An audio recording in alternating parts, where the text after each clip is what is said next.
In general, in terms of a yes or no answer, I would say yes. Maybe at that point, I'll turn it over to you. Well, I would add in there that there are some denominations out there and some Christians that teach that suicide is your automatic ticket to hell. And their idea behind that is they say it's like kind of like you're giving the finger to God with your very last act. And if your last act is an act of rebellion, then you can't be saved because you can't confess that sin and you can't be forgiven of that sin. And it's wrapped up in a broader theology that we don't buy into at Christ Community Church, and I don't personally buy into that.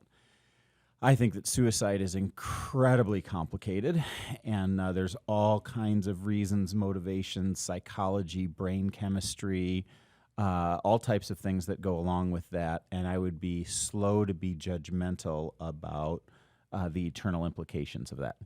There is nothing in the Bible that indicates that suicide means that you're not going to be in heaven. In fact, the Bible indicates really clearly there's one determining factor as to whether you're going to heaven, and that's have you placed your trust in Jesus and Jesus alone to rescue you from your past and make a way for your future. And if you have, then even if you commit suicide, I would say you still have the possibility of eternal life if you've trusted in Jesus.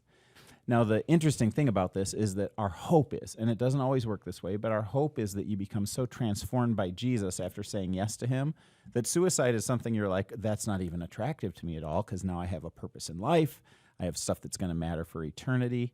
And so I think that there is a tendency for people who are authentic Christians to not commit suicide.